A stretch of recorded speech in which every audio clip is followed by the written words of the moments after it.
La construction ne fera pas l'économie du développement durable. Voilà la philosophie de la mission que le gouvernement wallon a demandé à l'Agence de stimulation économique de mettre en œuvre dans le cadre de l'Alliance Emploi-Environnement. Il s'agissait de mettre en place une série d'événements de sensibilisation aux enjeux du développement durable, se concrétisant au fil de l'année avec des rencontres techniques, des rencontres avec des entreprises, des entrepreneurs, ainsi que des exercices de créativité et divers concours mettant en avant les compétences et les talents des jeunes. Le développement de l'entrepreneuriat et de l'intrapreneuriat dans les secteurs d'avenir impactés par la construction durable constituaient les éléments centraux de l'action de l'Agence de stimulation économique. Pour concrétiser un ambitieux programme répondant aux exigences du gouvernement, l'ASE s'est entourée d'une dizaine de partenaires. La colonne vertébrale de ce vaste partenariat était composée des opérateurs spécialisés en esprit d'entreprendre et des acteurs de la formation. Au fil de ces activités variées, les étudiants ont pu se rendre compte qu'effectivement, la construction ne fera pas l'économie du développement durable. Liège. Le Liège. De Mons. Livramont. Namur. Arlon. Mons, Lizine. De Walkenrad, donc la province de Liège. La Haute École, Louvain-Hainaut. La région de Liège. D'accord. Les filières que nous avons effectivement visées avec ce programme étaient les hautes écoles. Les hautes écoles avec des bacheliers en construction et également au Saturbois, qui était un des aspects importants sur lequel nous avons insisté. Nous avons également contacté les universités avec là principalement les facultés d'architecture. Nous avons également contacté les filières longues au niveau des masters, principalement chez les ingénieurs civils et également ingénieurs industriels. Cela fait plusieurs années que l'Agence de stimulation économique nous demande de travailler spécifiquement l'esprit d'entreprendre. Nous avons donc profité de notre savoir-faire en la matière pour axer plus particulièrement le sujet sur le développement durable, en permettant à des étudiants, aujourd'hui, de visiter un certain nombre de réalisations concrètes. Bienvenue à la géothermie. Bonjour. Grâce à l'ASE, nous avons pu venir ici dans la province du Hainaut. C'est tout à fait une sensibilisation, une nouvelle approche à montrer la réalité et la bonne conception qu'ils vont pouvoir utiliser dans leur vie professionnelle.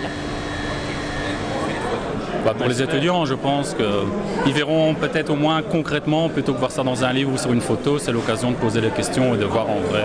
C'est une nouvelle technique, donc oui, c'est intéressant. À l'école, c'est beaucoup de théorie. On a besoin aussi de concrétiser un peu tout ça, donc ça peut être la bonne occasion. Ça nous apporte beaucoup, comme on est étudiant en architecture, voir les bâtiments passifs et les nouvelles technologies, par exemple en paille, etc.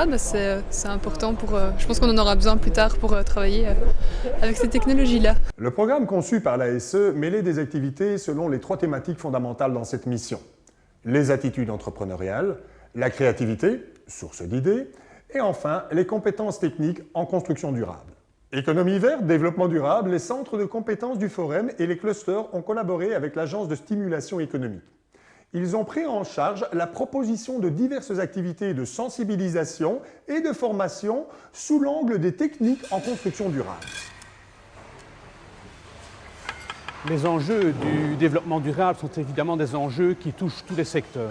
Le réseau des centres de compétences comporte un certain nombre de centres actifs dans le secteur de la construction. C'est le cas de Construform, 2 entités, Liège, Charleroi, mais aussi d'autres centres un peu plus petits sur des matières spécialisées, comme le centre de compétences environnement, le polygone de l'eau ou encore le centre Wallonie-Bois.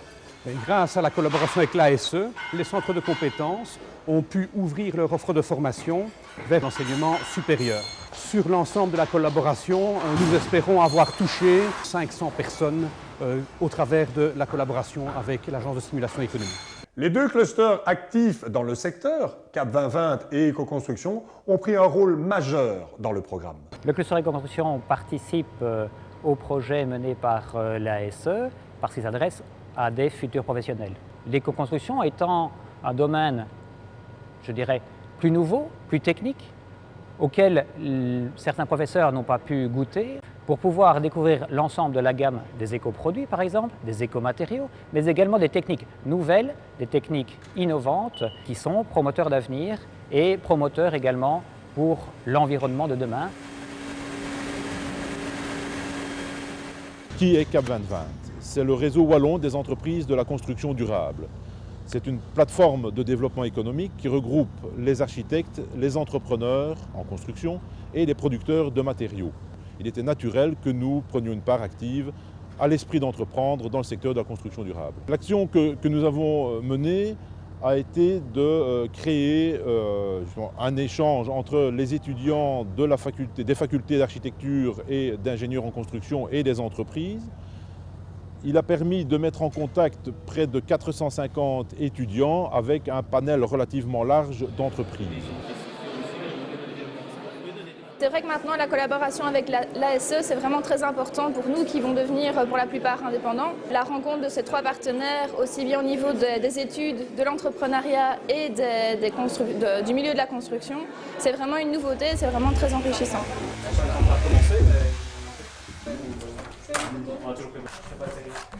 Donc ici, ce stage qui a été organisé par l'ASE, ça nous a permis de découvrir le chaux-chanvre, un matériau peu connu. On a pu manipuler le matériau et le mettre en application, donc nous permettait d'être confrontés à une réalité. Donc le fait de découvrir deux jeunes entrepreneurs, donc qui ont un peu le même âge que moi d'ailleurs.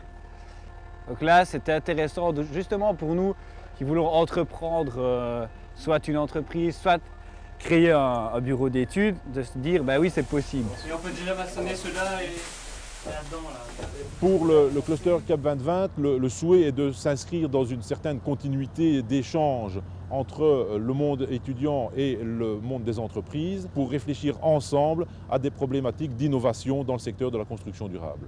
Le cluster éco-construction continuera à informer et à former ces étudiants issus de la filière construction. Car le constat est simple, en fait, ils n'ont pas ou peu l'information ou peu de formation au niveau des systèmes constructifs innovants et nouveaux, plus respectueux de l'environnement ou des écomatériaux. Pour l'Agence de stimulation économique, la coordination de cette mission devait permettre d'amener un nombre d'étudiants vers l'entreprise et vers l'entrepreneuriat. Chez nous, l'axe esprit d'entreprendre, développement de l'esprit d'entreprendre est tout à fait essentiel, bien entendu, dès aujourd'hui, mais aussi pour l'avenir de notre région.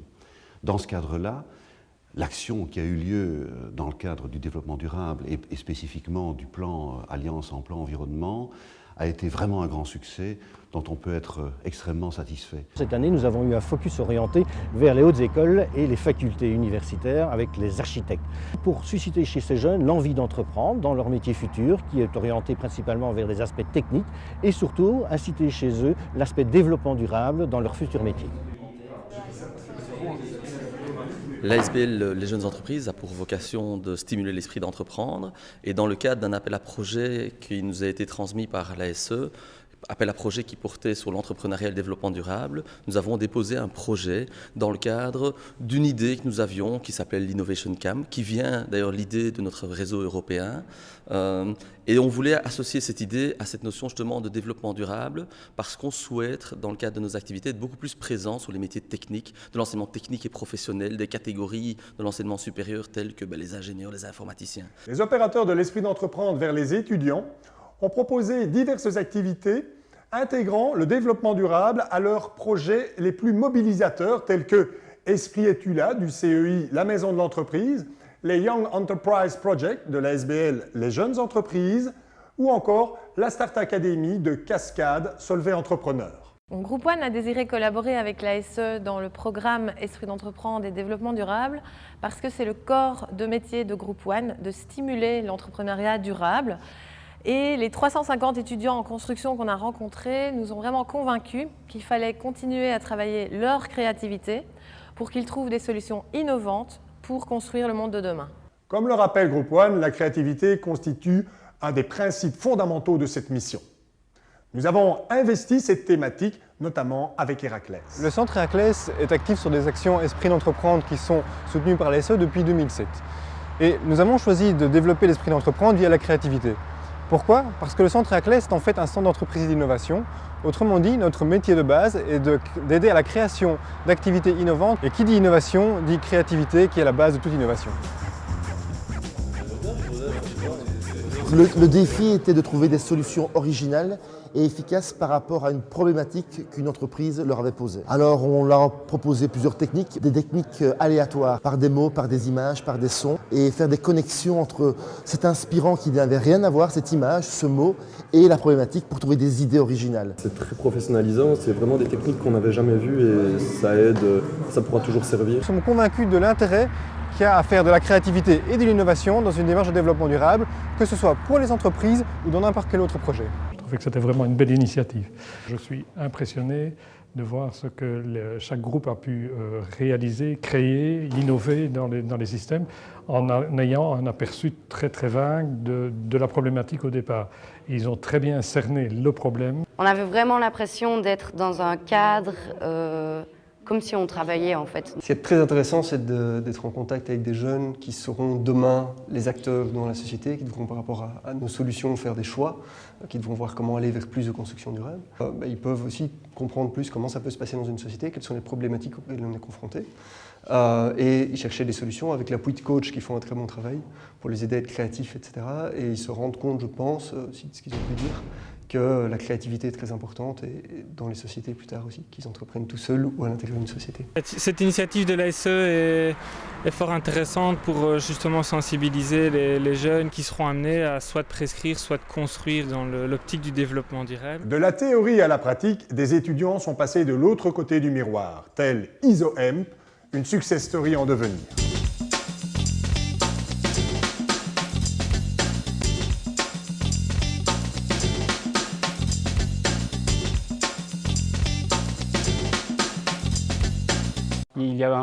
Il y a 3 mois, nous avons donc décidé de lancer notre entreprise. Nous cherchons un sujet de mémoire avec Jean-Baptiste.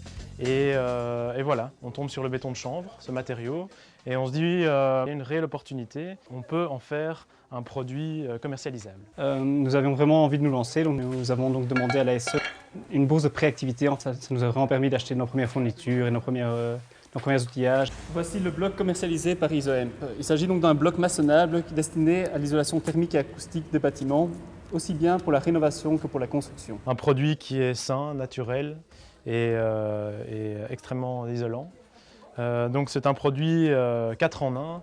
Donc c'est un produit qui a une très bonne régulation hygrothermique, donc il régule très bien la vapeur d'eau. C'est un isolant thermique et un isolant acoustique également. La plupart des jeunes sont très impressionnés de voir des personnes qui ont osé créer leur entreprise. Ils sont fort intéressés de savoir quelles démarches réaliser, qui contacter, à qui demander de l'aide, une telle info.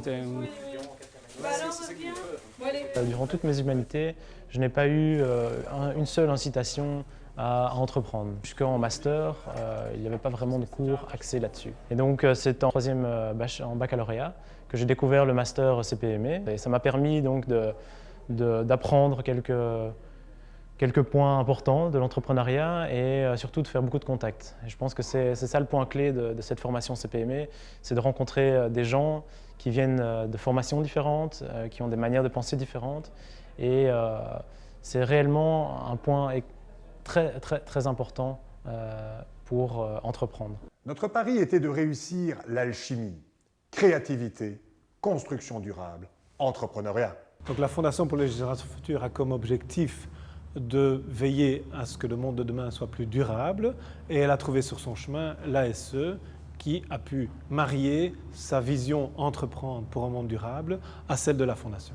Le partenariat avec l'ASE a permis d'aller à la rencontre de ces étudiants qui auraient une vision transversale, une vision qui intègre toutes les dimensions d'un développement durable dans l'approche architecturale, c'est-à-dire à la fois les éléments du vivre ensemble, je dirais de la santé d'un bâtiment et de ses habitants, mais également évidemment les questions énergétiques et toutes les autres questions liées à l'environnement. La mission Esprit d'entreprendre et développement durable a permis de toucher 2000 étudiants et une centaine d'enseignants. Des facultés universitaires et des catégories de haute école ont collaboré avec l'agence pour proposer à leurs étudiants des activités innovantes, créatives et motivantes. À côté de ces activités extrêmement importantes, focalisées sur l'esprit d'entreprendre et son développement, l'ASE se veut réellement un acteur public majeur dans cette thématique essentielle pour l'avenir de la région en développement durable. Et donc nous avons aussi, à travers nos activités, développé des bourses développement durable qui sont là réellement pour soutenir les initiatives, les projets des entreprises, et à travers le Grand Prix Wallon, nous avons une catégorie développement durable pour justement mettre à l'honneur, montrer que des entreprises se préoccupent de cette thématique et ont des magnifiques exemples à montrer. L'esprit d'entreprendre est quelque chose qui me tient particulièrement à cœur. Si j'ai réalisé la fondation de l'Agence de stimulation économique, c'est parce que je pensais que l'esprit d'entreprendre devait être amélioré dans notre région. L'Alliance Emploi-Environnement vient de nous donner une nouvelle occasion de développer une action vers de nouveaux métiers, notamment les métiers de la construction durable. Améliorer l'état de nos maisons, réduire l'empreinte environnementale, améliorer le confort de tous nos concitoyens est un objectif important. Et surtout, attirer ces jeunes vers des métiers qui leur donneront demain un avenir meilleur.